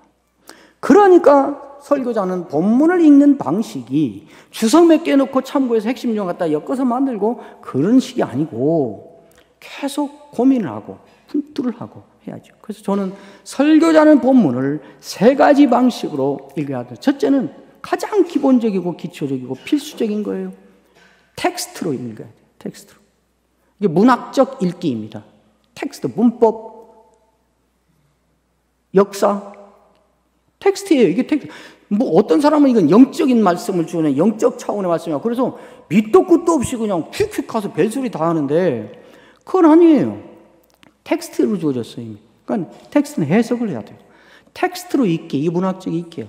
근데 아까 말했듯이 성경은 그것이 전부가 아니에요. 하나님의 의도가 있고 성경 자체가 갖고 있는 목적이 있어요.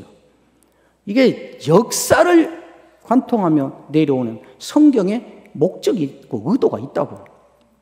그게 뭔가 아까 말한 것처럼 계시예요. 계시. 그러니까 단순한 텍스트 차원을 넘어 계시로 읽어야 돼요. 이것은 제가 붙이기를 이건 앞에 그 문학적 읽기라면 이건 신학적 읽기예요. 신학적 읽기가 반드시 필요해요. 그 다음에 아까 말했죠. 성경은 왜 주어지고 있는 것인가? 이거를 읽는 사람, 이것을 듣는 사람의 삶 가운데로 개입해 들어와서 그 삶을 컨트롤하고 부추기고 위로하고 격려 어떻게 하든지 그 삶에 직접 관여하기 위해서 주어지고 있어요. 그러니까 어떻게 얘기하는가? 텍스트로 읽고 신학적으로 읽어서 내용을 잘 요약하고 들춰내면 되는 거 아니에요. 경전으로 읽어야 돼요. 경전. 경전은 그러니까 고등 종교만 경전이 있어요. 고등 종교이기 위한 조건이기도 해요. 경전은 뭔가? 그 종교에 귀하고 그 종교에 자기를 맡기고 사는 사람들이 교주의 가르침이 뭔가를 제대로 알아서 그대로 살게 하기 위하여 주어진 그 종교의 삶의 규범을 정하는, 그것을 통제하는 가장 중요한 규율이고 문서예요. 그게 경전이에요. 성경은 단순히 역사책으로 주어진 게 아니고, 누구의 전기로 주어진 게 아니고, 어떤 양상으로, 어떤 내용으로, 부정적이건 긍정적이건 어떤 식으로, 때로는 시로, 때로는 이야기로, 때로는 예언으로 어떤 식으로 주어졌든지 간에 그렇게 주어지는 목적은 여호와의 신앙을 받고 여호와를 하나님 아버지라 부르며 따르는 여기에 들어와 있는 모든 사람의 삶을 관여하려고 주어진 것이에요. 그러니까 경전이, 기독교의 경전은 성경이에요. 그러니까 읽을 때 어떻게 살아야지? 이런 문제는 어떻게 하라고 하지? 이런 때는 어떻게 해야 여기에 맞는 거지? 이 관심을 갖고 읽어야 되는 거예요. 그래서 이거 경전으로 읽기라 그래요. 저는 경전으로 알고 읽어야 된다. 그 다음에 네 번째는 상황적 읽기라 그래요. 상황적. 이 말씀을 듣는 청중의 상황을 걸머쥐고 읽어야 돼요. 오해하지 마세요. 성경은 컨텍스트로부터 시작해서 텍스트로 가야 된다, 그 말 아니에요. 텍스트에서 컨텍스트로 가요. 특별한 경우 외에는, 의도적인 경우 외에는 반드시 텍스트로부터 삶의 상황, 컨텍스트를 향해서 가야 맞아요. 근데 제가 상황적 읽기라고 말하는 성중의 삶의 상황을 걸머쥐고 설교자는 본문을 향해 가야 된다 하는 말은, 본문을 해석하고 본문을 접근하고 본문을 묵상하고 파악할 때 늘 그에게는 염두에 둔 대상을 갖고 이것을 읽고 이해해야 된다. 이게 우리 교인들에게는 무슨 말인 거지? 우리 교인들은 어떻게 하라고 지금 말씀하는 거지? 이게 이 말이네. 그렇다면 우리 교회 이것도 여기에 해당되겠다. 이런 연관성을 염두에 둔 그런 프레임 안에서, 그런 체질 안에서 설교자는 성경을 읽어야 된다, 그 말이죠. 제가 평생 그렇게 해보면서 늘 자신 있게 하는 게 있어요. 많은 사람들이 본문주에 다 꺼내놓고 해석해놓고, 자, 이제 뭘 적용하지? 그리고 적용을 헌팅하러 나서기 시작하는데, 제 지도교수가 늘 저한테 그러셨어요. 저 유학 갔을 때. 우리가 본문을 해석하고 그 다음 단계로 옮겨가서 적용을 헌팅하러 나서는 순간 우리는 본문을 abandon 할 수 있다 그랬어요.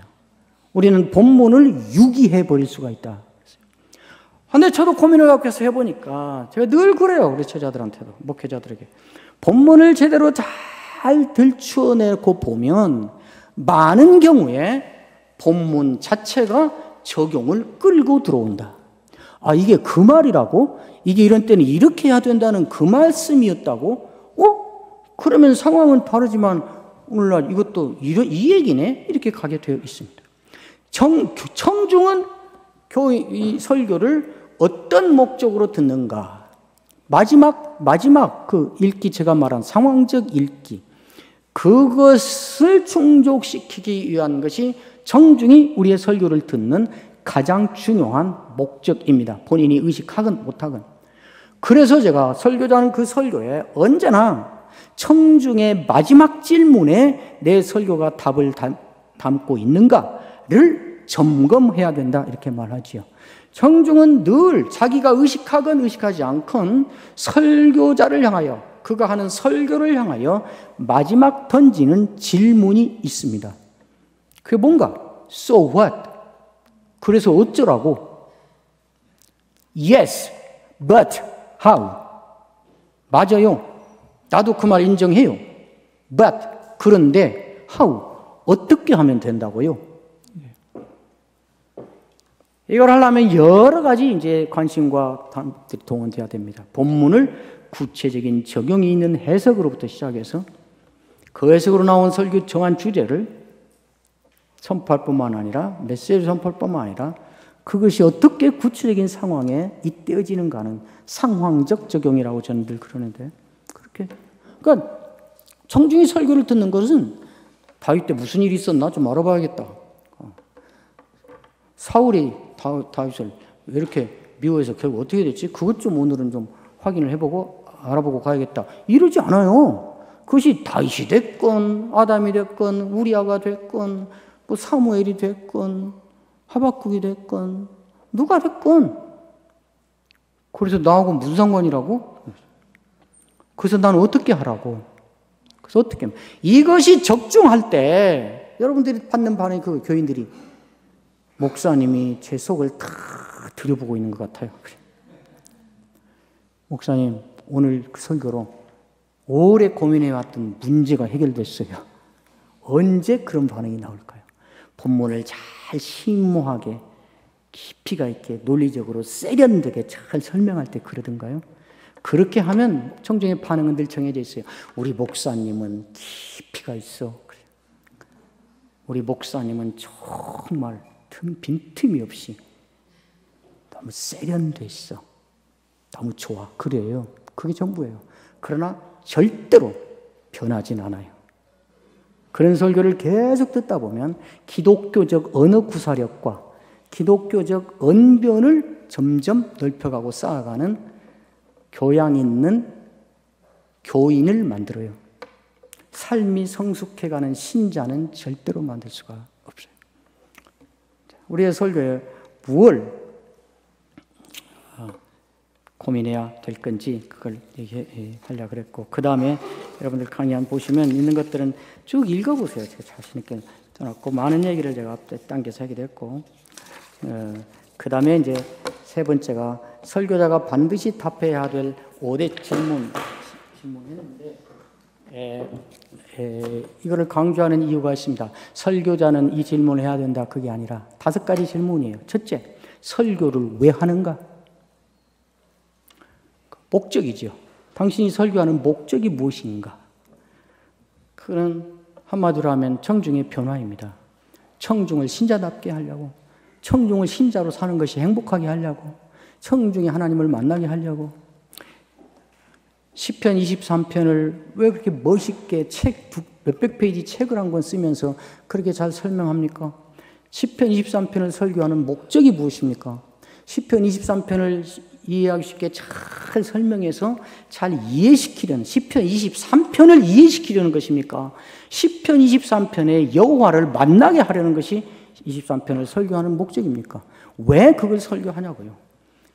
그러니까 제가 이 말을 하는 것은 이런 것입니다라는 설교의 원리를 내 나름대로 설명하려고 하는 것이 아니라 이것이 규율이 되고 원리가 되고 태도가 되고 제약이 되어서 여러분들이 설교를 할 때마다 준비할 때마다 설교를 하려고 본문을 읽을 때마다 이것의 통제를 받으면서 그 작업을 해야 된다. 이 말을 하려고 하는 것이에요. 물어보면 답은 쫙 말하는데 설교 준비할 때 보면 전혀 이건 어디 구석에 염두도 없다 이 말이지요. 성경을 왜 읽습니까? 설교하려고. 설교를 왜 합니까? 청중을 변화하게 하려고. 그러면 성경을 어떻게 읽어야겠습니까? 무슨 관심으로 읽어야 되겠습니까? 이 본문으로 어떻게 우리 교인들이 청중이 하나님을 만나고 변하게 할 수 있지? 이 고민이, 이 관심사가 나를 성경을 읽는 대로 이끌어가는 지침이 되고 이끌어가는 원동력이 돼야 되지 않겠냐 이 말이에요. 이게 분명해야 됩니다. 설교를 하는 목적이 무엇인가 체질이 되고 명심해서 이게 철학이 되고 나를 지배하는 그냥 내 체질이 되면 이것이 다음에 이어지는 많은 것들을 저절로 결정하게 만듭니다. 여러분 이제 질문을 여러 했던데 한마디로 제가 답을 이제 할 것인데 이 문제에서 혼돈이 일어나고 있는 것이에요. 이렇게 하면 이제 어떻게 하면 그 목적을 성취하게 됩니까? 공식을 가르쳐 주십시오. 그 방법은 뭡니까? 하고 묻는데 그 얘기 하려고 한 게 아니라니까요. 이 고민이 나를 지배하는 설교자로 그 다음 일들이 이루어져야 된다 그 말이에요. 그 다음에 두 번째 여러분이 늘 명심하고 답변하고 거기에 의존해서 해야 되는 일이 설교는 무엇을 설교하는가. 앞에는 설교를 왜 하는가 목적이에요. 두 번째는 무엇을 설교하는가 설교의 내용이에요. 이건 본문이에요. 본문을 설교하는 것이 아니면 설교 아니라고 제가 그랬잖아요. 이 대목 이렇게 가면 그러면 본문을 어떻게 해석해야 돼? 해석하는 방법이 뭐가 있어? 여기에 중요한 원리가 뭐야? 이런 것들이 딸려 나오는 거죠. 그 아래 딸려 나와야지. 이거 하나만 푹 갖다 방법론하고 공식화해서 이것 강조해서 이렇게 하면 돼. 그건 안 된다 그 말이에요. 그렇잖아요. 그러면 본문을 이런 식으로 본문을 설교자가 접근한다면 가장 해석자로서 가장 중요한 건 뭐야? 저는 늘 본문에 대한 성경에 대한 신학적 전제가 무엇인가 하는 것이 어떤 해석 방법론을 쓰는가 하는 것보다 훨씬 더 우선적이고 중요하다 생각해요. 여러분 어떠세요? 학교마다 입장이 있는데 성경은 하나님의 말씀이다 이 입장이에요. 성경은 하나님의 말씀이 된다 이거예요. 성경은 하나님의 말씀을 포함하고 있다 이거예요. 성경에 기록된 사실들이 모두 다 사실일 필요는 없다. 그 일을 그런 식으로 기록하는 의도와 의미와 의도가 무엇인가를 파악해서 그것을 전하면 된다. 어느 겁니까 여러분? 저는 하늘이 두 쪽 나도 죽었다 깨어나도 성경은 하나님의 영감으로 기록된 절대 무오한 하나님의 말씀이다. 이게 제 전제예요. 그렇지 않으면 우리가 논리적으로 지식적으로 경험적으로 볼 때 모순되어 보이는 앞뒤 안 맞는 부분들이 나옵니다. 저는 그때 이런 전제를 갖고 있으니까 그걸 만나면 어떻게 묻는가? 다른 사람은 어떻게 묻는가? 다른 사람은 이것은 오류야. 그렇죠. 경험상 있을 수 없어. 논리적으로도 이건 말이 안 맞아. 과학적으로도 이건 틀렸어. 옛날 거라 그래. 사람이 옮겨 적는 과정에서 인간적인 한계로 생겨난 오류야. 이렇게 오류로 가서 해결하고 넘어가죠. 저는 그렇지 않아요. 오류가 있을 수 없다는 게 내 전제인데 하나님은 왜 내가 볼 때도 이게 모순이고 앞뒤 말이 안 되는데 하나님은 왜 이런 식으로 말씀을 하셨을까? 이렇게 물어요. 그러다 보면 많은 부분이 저는 해결이 되고 은혜가 되고 그래요. 그러니까 성경에 대하여 어떤 신학적 권위를 가지고 있는가. 그게 중요합니다. 모두가 사실일 필요는 없다라는 전제로 신학적 전제를 가지고 다른 학교에서 배운 목사가 설교학 박사를 하기 위해서 저한테 온 적이 있었어요. 안 맞아서 저한테 너무 힘들어하다가 그래서 그만뒀는지 도중에 때려치고 어디로 가버렸는데 요나가 반드시 물고기에 들어가 있다는 것이 사실 필요 없다는 것이에요. 왜 요나의 사건을 그런 방식으로 말했을까? 뭘 말하려고 했을까를 밝히면 된다는 거예요. 나하고 다르죠. 배운 신학이 다른 것이요. 내가 그랬죠. 네가 사실일 필요가 없다. 사실이 아니어도 괜찮다라고 생각하는 것을 근거로 네가 선포하는 그 메시지에, 그 설교에 네 인생을 걸 수 있냐? 그렇죠. 못 걸지. 그러면 너도 네 인생을 못 거는 그 말을 듣는 교인들이 너의 설교에 그들의 인생을 걸 수 있냐? 못 걸지. 신학적 전제를 어떻게 갖고 가는가 매우 중요합니다. 그리고 신학적 입장, 어떤 신학의 물을 먹었는가, 어떤 신학이 그에게 깔려 있는가 하는 것이 그 신학을 주제로 강의하는 신학자보다 어떤 신학을 갖고 있는가, 전체적으로 어떤 신학이 기반에 서 있는가 하는 것이 설교자에게 훨씬 더 치명적이고 중요하다 이렇게 생각해요. 왜냐? 그 주제로 강의하는 신학자나 목사는 그 들어보면 좀 교회론이 나하고 다르네? 교회를 저렇게 이해하네? 저 이상한데? 금방 알 수 있어요. 그런데 설교자는 자기의 신학적 주제를 들추어내고 부각시키면서 설교하지 않아요. 그런데 본문을 해석하고 적용하고 그것을 설교하는 과정에 곳곳에 그가 가지고 있는 신학적 기반, 그가 마신 신학의 물이 어디에선가 스며들어 나오게 되어 있어요. 그것의 반영으로 이루어진다 이 말이에요. 그러니까 신학 자체를 말하면 잘못된 거 알겠는데 어디가 잘못됐는지를 알 수가 없으니 분별할 수가. 그러니까 끼치는 해악은 설교자가 훨씬 더 중요한 것이에요. 그러니까 여기 있는 동안 여러분들이 신학을 정말 열심히 하고, 나는 그냥 신학의 전문에서 학문적 깊이를 하고 설교는 하는, 아니 설교를 제대로 잘하는 설교자가 되기 위하여 필수적으로 신학의 기본 과목들을 잘 해야 돼요. 그것이 중요하다 얘기합니다. 그런 이야기들을 제가 거기 쭉 해놨고, 그 다음에 누구에게 설교하는가 세 가지. 이건 청중에 대한 이해입니다.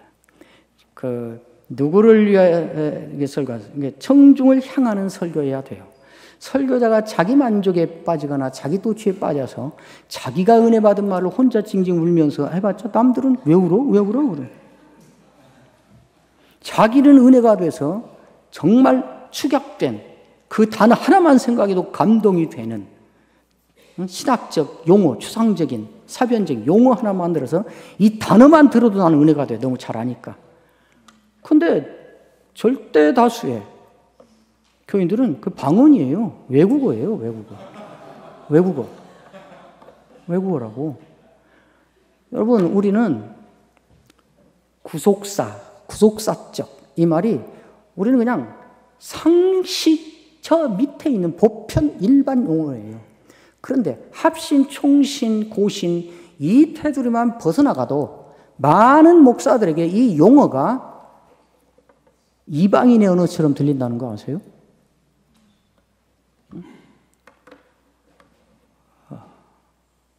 우리는 성도의 견인의 은혜를 받고 살고 있는 사람입니다. 성도의 견인이라는 말을 누가 할까요? 그 용어를 가르쳐서 이 용어를 알고 있게 해야겠다라는 것이 설교의 목적일 때는 그 설교 안에 가능한 많이 성도의 견인이라는 말을 해야 돼요. 자꾸. 그래서 그 용어를 습득하게 해서 그 내용을 알게 하려는 게 설교의 목적이니까. 그러나 성도의 견인이라는 말로 포장된 그 내용을 교인들이 알고 경험하고 누리게 하게 하려면 그 말을 해서는 아무도 못 알아요. 그 말이 벽이 돼요. 제가 고민하면서 해봤어요.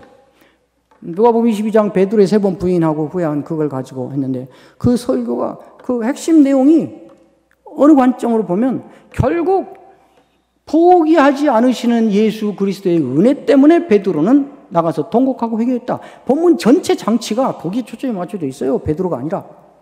제가 그거를 포기하지 않으시는 주의 은혜, 이 제목으로 설교했어요. 그 설교 내내 그 얘기했어요. 포기하지 않으신다. 주님이 우리를 포기하지 않으신다. 그러니까 나도 나를 포기할 권한이 없다. 주님이 저 사람을 포기하지 않으신다. 그러나 내가 그를 내 마음에 안 든다고 포기할 권한이 없다. 하나님이 우리를 포기하지 않으신다. 그러니 우리도 하나님을 포기하지 않아야 된다. 하나님을 어떻게 포기할 수 있는가? 이렇게 했어요. 그렇죠. 그러니까 청중에게 한다 그 말이죠. 그 다음에 이제 네 번째가 어떤 마음으로 설교하는가? 청중과의 관계 설정을 어떻게 하는가? 그 밑에는 계속 그 핵 키워드로 이렇게 이야기해 놨습니다. 한마디로 제가 그렇게 말하죠. 당신의 설교를 사랑하지 말고 당신의 설교를 들을 청중을 사랑하라. 설교를 준비할 때 무엇을 떠올리면서 준비하는가? 멋있게 설교하는, 감동적으로 설교하는, 간만에 그냥 확실하게 본문을 드러내는 설교를 하는 멋있는 내 모습을 떠올리면서 그걸 이루려고 설교 준비를 하는가? 이 설교를 들을 저기 앉아서 기다리고 있는 청중을 떠올리며 설교하는가? 그래서 거기에 이제 구별이 될 이용들을 내가 많이 거기 해놨습니다. 훈수 설교를 하지 말고 어깨동무한 설교를 하라. 정답 제시 설교가 아니라 정답을 찾아가는 설교를 해라. 금지하는 메시지가 아니라 채우는 메시지를 하라. 여러 가지 이야기는 한번 읽어보시고, 그 다음에 이 대목을 저는 한마디로 제가 제 설교학의 마지막 말년에 가장 중요하게 여기는 핵심 키워드가 그것입니다. 청중 친화적 설교를 하라.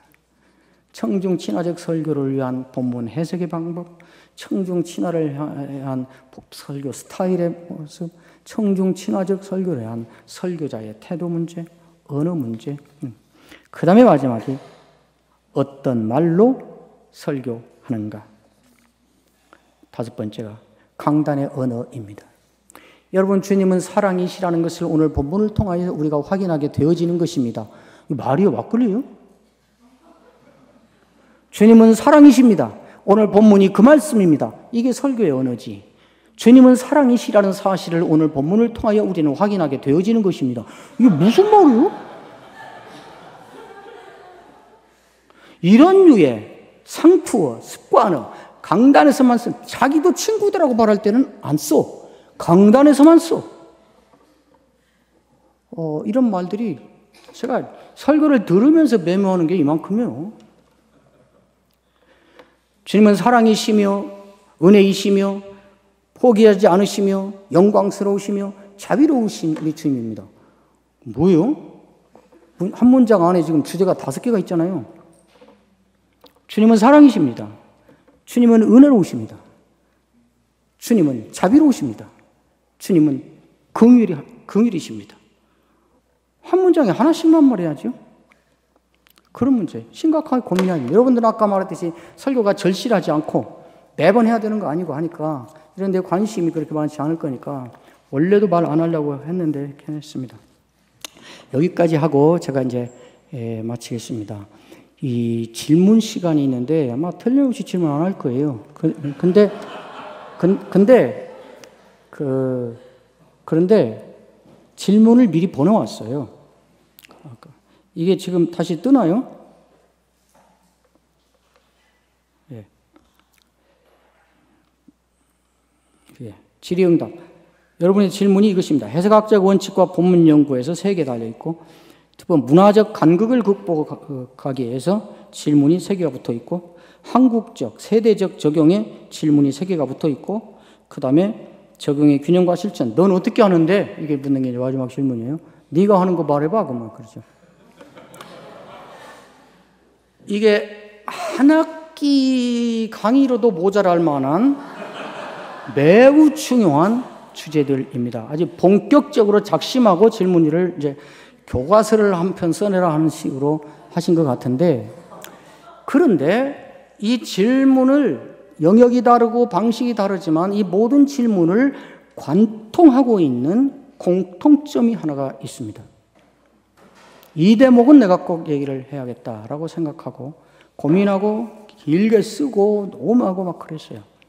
한마디로 말하면 오늘 우리가 말한 것, 여러분들이 수업 시간에 배우는 것, 설교는 이래야 된다, 이렇다, 설교자는 운반인이다, 설교는 그때 그곳을 지금 이곳으로 연결하는 것이다, 설교의 궁극적인 목적은 청중의 변화다, 이런 것들은 설교자는 오늘 여기에 적용일 설교를 담고 있어야 된다, 이런 것들은 어떻게 하면 이 문제가 해결돼? 그래서 방법을 얻고 그것을 공식으로 얻어서 그 공식에다가 집어넣으면 단숨에 문제가 해결돼 버리는, 이걸 찾기 위하여 제기된 것들이 아니에요.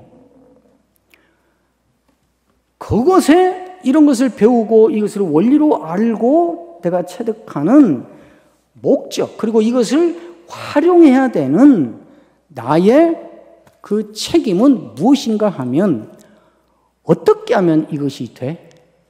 상황적 적용을 해야 된다는데, 그러면 상황적 적용을 하려면 무슨 방법을 쓰면 됩니까? 이거 해서 막 헌팅하고 다녀서 이거 이렇게 하면 되는구나, 그거 찾아서 이제 그거 써먹으라고 주어진 게 아니고, 설교자로서 설교를 준비하고 설교를 하는 모든 그 작업 과정에 이것의 통제를 받고 이 문제로 고민을 하면서 그 작업을 하라는 규율로, 원리로, 나를 지배하는 통제 원칙으로, 제한으로 주어진 거라 그 말이에요. 넌 어떻게 하냐 그러는데, 저는 이제 아까 제가 말한 그 핵심 욕심답게 저는 철학이, 설교는 반드시 두 기둥에 의해서 이루어진다. 기둥이 하나만 없어도 설교는 존재하지 않는다. 그게 제 설교의 핵심이에요. 초반부터. 해석과 전달이다. 왜냐하면 해석학자들과 설교학자들, 설교자 사이에 너무 별개로 분리되어 있어요. 그 설교자들은 해석은 저기들을 하면 되고 저거 하는 갖다가 포장을 잘 알아듣기 쉽게 멋있게 하면 돼요. 포장 전문가가 설교자고 설교학자는 그걸 집중으로 연구하는 사람이고 내용은 우리가 해석해 준 것 갖고 해야지 이거과 달리 해석하면 너 틀렸어. 이렇게 된단 말이지요. 그래서 저는 설교 준비는 본문 해석으로부터 시작한다. 자기가 하는, 그래서 저는 주석도 처음부터 펼쳐놓고 보는 것을 반대해요. 어떤 사람들은 안전한 해석을 위해서 나는 신학이 부족하고 경험이 부족하니까 본문을 잘못 해석할 위험이 있어서 안전하게 정평에 있는 주석들을 놓고 합니다. 그러는데 그럴 수 있지. 그러나 제 답은 주석은 만능이 아니야. 이게 영감된 계시 문서가 아니야. 그 주석은 그 학자의 안목에서, 그 관점에서, 그의 경험에서 나온 어떤 점을 특별히 부각시키고 일관성 있게 해석해 놓은 거야. 그러니까, 그런데 이 시스템을 갖춘 거라는 것은 누구든지 거기 일단 접해서 들어가면 말이 되니까, 일리가 있으니까 그 안에 갇히게 되어 있어. 그래서 내 눈에 보이는 나만 볼 수 있는 것들을 볼 수 없게 돼요. 잘못할까봐 내가 그랬죠. 최소한 합신 같은 이런 좋은 뛰어난 학교에서 교수님들이 가르치는 신학 과목들을 진심으로 동의하고 속에 의심을 품고 저거 사실 아니야. 난 저거 안 받아들여. 이런 게 아니고 맞아. 나도 저렇게 해야 저 말씀이 맞아.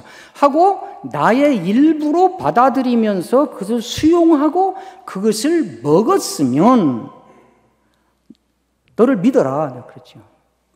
내가 자신 있게 말하건대 오류를 범하는 잘못하는 해석을 군데군데 할 수 있어. 그것은 평생 있는 일이야. 그러나 화건컨대 기독교의 근간을 뒤흔들 만한 그런 잘못된 해석은 할 수가 없어.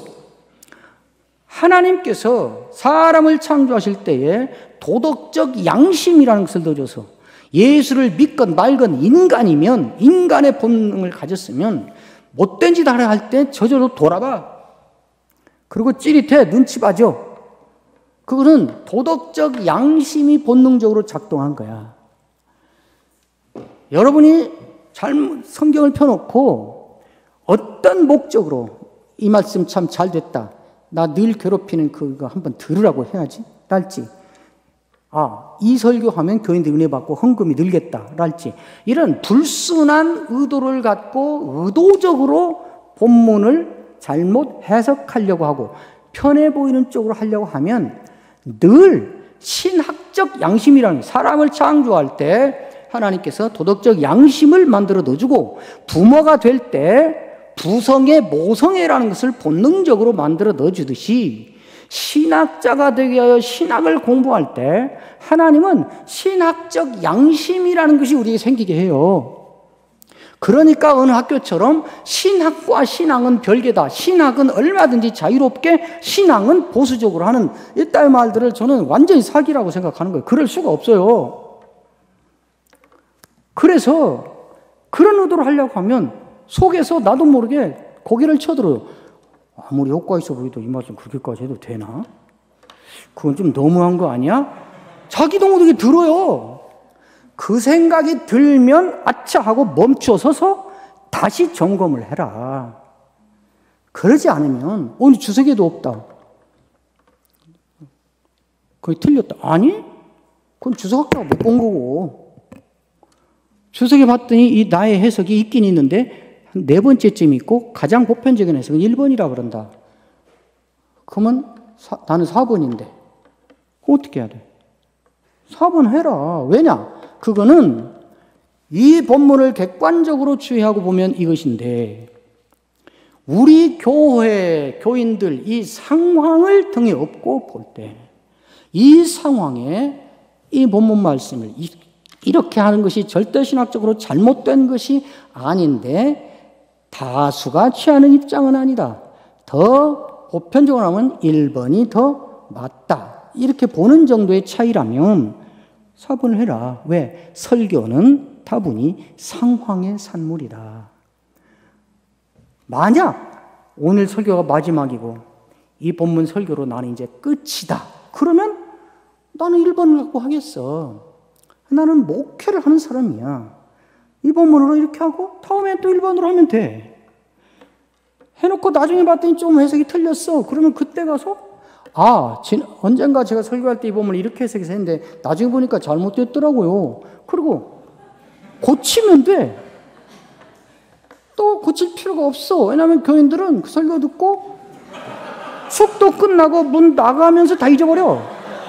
근데 왕년의 잘못을 굳이 자기 다시 또 자수해서 그럴 필요 없어. 그건 아무리 자수해도 광명이 안 찾아와. 뭐냐?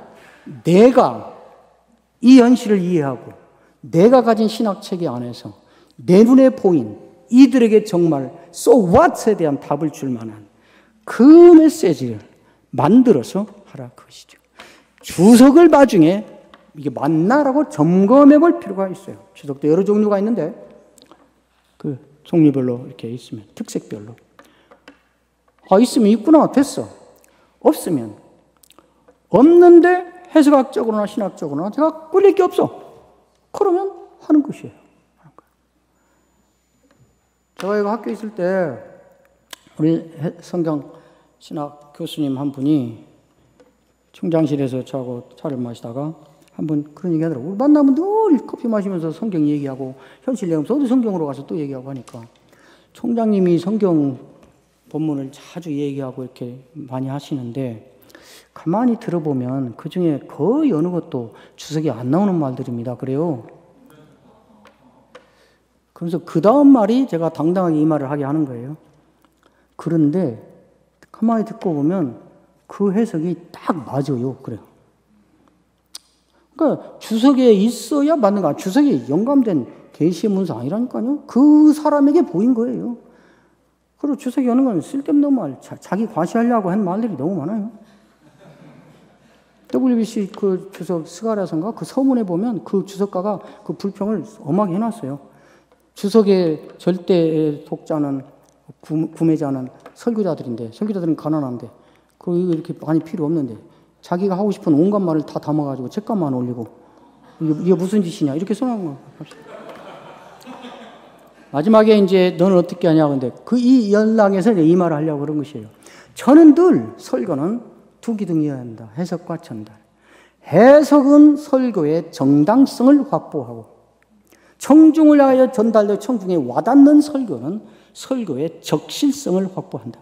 이게 두 길, 이것이 하나만 없어도 설교는 존립할 수 없다. 그런데 이것이 가능하게 할 뿐만 아니라 효과 있게 하는 또 하나의 주체, 또 하나의 보이지 않는 기둥이 있다.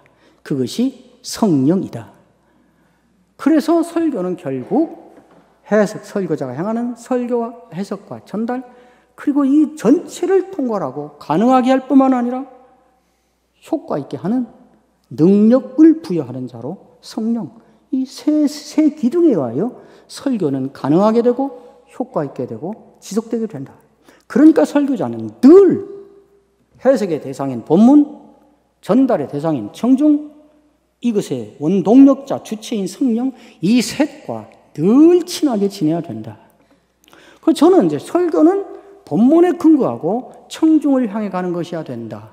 그래서 이걸 할 수 있는 방법이 뭐야? 공식 이리 간 게 아니라 수십 년 제가 설교할 때 늘 고민인 것이에요. 그게 그 고민이에요. 이렇게 되고 저렇게도 숱하게 시행착오도 하고 가르쳐주는 사람 없으니까 방황도 하고 그래요. 제가 이런 강의를 하면 목사님들이 가끔씩 나와서 교수님 금방 강의한 그 내용 어느 책에 나와요? 어느 책을 보면 알 수 있어요? 그래요. 그래서 내가 그냥 쏴붙여버리지. 책 없어요. 내가 그러지. 뭐예요? 늘 여러분의 질문에 알지도 못하는 사이에 공통적인 관심사. 그럼 목사님들의 공통적인 관심사. 늘 지름길을 택해서 쉽게 빨리 가고 싶다는 것이에요. 설교는 그렇게 되지 않아요. 설교는 설교의 문제가 아니라 설교자의 문제예요. 그래서 제가 단체를 처음부터 설교자 하우스라고 그랬어요. 설교에서는 설교자가 가장 중요하다. 설교를 정진시키는 것이 아니라 설교자를 길러야 된다. 설교자가 그렇기 때문에 이런 설교를 하는 것이죠. 설교가 이렇기 때문에 설교자가 그런 설교자로 되는 것이 아니다. 예. 그러니까 늘 고민하는 것이에요. 그래서 수십 년 해오는 바람에 내가 이제 어느 정도 무슨 틀이 생긴 것 같아요. 그래서 돌아보는 거예요. 돌아보면서 제가 요 몇 년 동안 요약을 해서 이제 목사님들에게 이걸 전수하기 시작했어요. 그거를 제가 베프 설교, 단락 짓기, 단락 배치하기, 흐름 연결하기라는 걸로 요약을 해서 어떻게 해야 하는가. 근데 이것은 누구한테 공식을 만든 거나 내가 한순간에 공식을 창조해내서 그대로 했더니 이대로 되더라가 아니라 이대로 해야 되는데 어떻게 했지? 이렇게 했더니 그게 안 되네? 이거 하면 효과 있어지라고 했더니 꽝이었네? 이거 했더니 반대로 갔네? 이런 방황을 숱하게 하면서 시행착오를 하면서 세월을 걸쳐서 그 고민을 계속 그러니까 제가 설교를 준비하거나 전달할 때는 늘 이 고민이 나를 사로잡고 있는 거예요. 내가 하는 설교는 이것을 이루고 이것을 충족시키는 그런 것이어야 된다. 그러려면 이 말을 어떻게 해야 돼? 여기서 이 말이 그걸 이룰까? 아니다. 이것은 이 단어를 앞에다 놔야 되겠다. 이런 것들을 다 그것이 만들어내는 것이에요. 근데 이런 때는 말을 이렇게 하고 이런 때는 핵심을 뽑아서 이렇게 배치하세요. 그거 공식으로 배워서 되는 거 아니라 그 말이에요.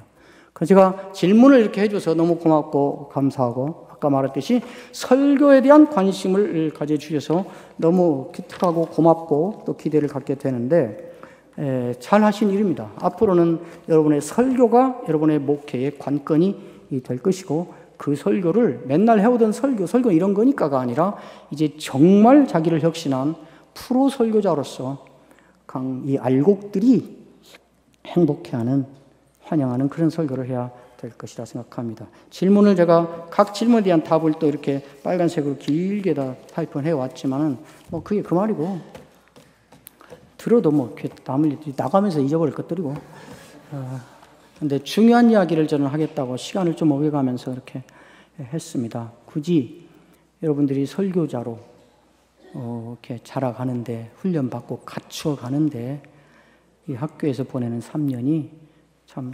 결정적인 역할을 하고 많은 것을 갖추는 그런 기회가 되기를 바라고 할 때마다 나는 결국은 목회자가 될 것이고 한 교회를 책임질 것이고 목회의 핵심은 설교하는 것이고 나는 설교를 잘하기 위해서 이런 과목들을 배우고 공부한다. 이 과목이 줄줄줄 외워서 내용을 알고 있고 답안지 딱 써내면 A 학점 받으면 이 과목은 됐어. 그게 아니라 이 과목이 실제로 내가 목회할 때 내 설교에 어떻게 반영될 수 있을까? 내가 설교할 때 이 대목을 어떻게 거기에 연결해야 기억해야 될까? 라고 연결해서 하는 그 신학을 한다는 것이 그것입니다. 우리는 흔히 신학적 지식을 이해하고 습득해서 알고 있는 것, 그것이 신학을 하는 것이라고 하는데 그것은 신학하는 것의 3분의 1입니다. 신학을 한다는 것은 그렇게 해서 이해하고 습득한 신학적 내용과 지식을 근거로 그것이 여기서는 무슨 말이지? 그러니까 그것이 전부면 그것이 전부니까 갖고 와서 교회는 이거 해야 되는데 이것은 이건데 그러니까 이거 아니네? 그러니까 너 틀렸어. 이것대로 안 하니까 너는 아니야. 이것으로 끝나요. 근데 그게 아니고 이걸 가지고 이것이 작동해야 될 현장을 사역을 보면서 여기서는 상황이 다른데 이 중요한 진리가 여기서는 어떻게 해야 이루어지는 거지? 여기는 뭘 해야 이것이 역할을 하는 거지? 라고 생각을 하는 거예요. 저는 이걸 신학적 사고력을 발동해야 되는 것이에요. 신학적 사고력을 발동하면 어떤 식으로든지 나름대로 어떤 크고 작은 결론을 얻게 돼요. 그러면 그것을 해보는 거예요. 이걸 저는 신학 실천이라 그래요. 신학 이해와 지식의 습득, 그것을 근거한 현실과 결부된 작동하는 신학적 사고, 그 결과에 대하여 움직이는 실천은 신학적 실천. 이것을 가르쳐 신학을 한다고 하는 것이에요.